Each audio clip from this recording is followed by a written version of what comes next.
अश्वमेधाधिकृचाय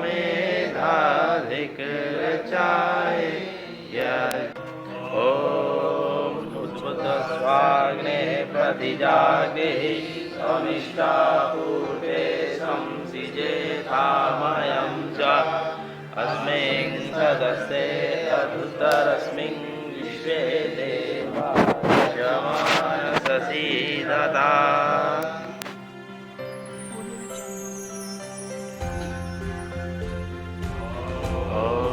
अग्नाय स्वाहा इदमग्नाय इदं नमः ॐ सोमाय स्वाहा इदं सोमाय इदं नमः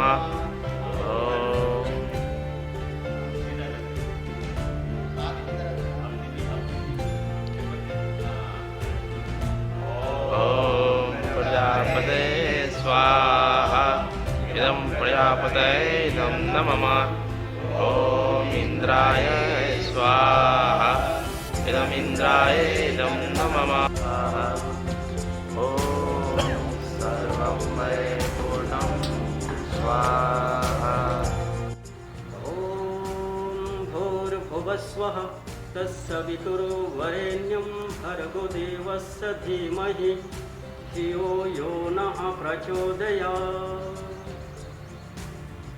सभी सज्जनों आगे चलो। आज कुछ विषय मैं आपके सामने रख रहा हूँ। मुख्य रूप से आर्य समाज की स्थापना का उद्देश्य आप सबको मालूम है, क्योंकि का आर्य समाज है। और विशेष करके आर्य समाज का स्थापना करने के बाद उसका 10 नियम बनाया गया। और ये 10 नियम जो है हमारे आर्य समाज का सबसे बड़ा संविधान है। उस 10 नियम के अंदर सबको रहना चाहिए आर्य समाजियों का। उसमें जब आर्य समाज का स्थापना किया गया, ये विषय मुख्य रूप से रखा गया कि साप्ताहिक हवन हो, सत्संग हो।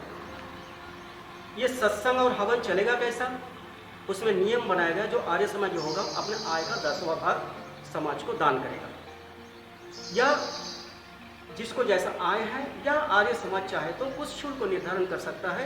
उस शुल्क के द्वारा ही आर्य समाज चलेगा और दान के द्वारा। ये तो कोई किसी के द्वारा आपको कहीं से आएगा नहीं, ना कोई समाज हमको, कोई राष्ट्र हमको इसके सहयोग करते हैं। ये हमको स्वयं करना पड़ता है। एक विशेष संविधान बनाएगा। संविधान के अनुसार समाज के संगठन के लिए कुछ समय रखा है। संगठन बनाने के लिए बिल्कुल सामाजिक तौर पर एक नियम रखा गया कि चुनाव के द्वारा अपने समाज के 3 वर्ष में एक बार चुनाव हो और संगठित रूप से समाज चले। 2 प्रकार से चुनाव हो सकता है, एक सहमति से और एक असहमति से। सहमति क्या है? सब हाथ उठाकर किसी को निर्णय करके उसको प्रधान या सभासद बना सकता है। दूसरा है, यदि कोई बनना चाहता है तो जिसके अधिक सहयोग होगा वो जो है वो बनेगा। ये नियम है आर्य समाज का। मुख्य रूप से जब इस चुनाव में या इसमें भाग कौन ले सकता है, उसमें सीधा बताया, जो नियम बनाया गया, जो पिछले 2 वर्ष से कम अपनी दशांश दिया हो या जो फीस निर्धारण किया हो, वो सामान्य सदस्य के लिए ये नियम है। सामान्य सदस्य भी पिछले 2 वर्ष से उसका चंदा हो, नहीं तो उनको आर्य समाज के सदस्य नहीं माना जाता। दूसरी बात क्या है, कुछ नियम में चाहे तो आर्य समाज परिवर्तन कर ले सकते हैं।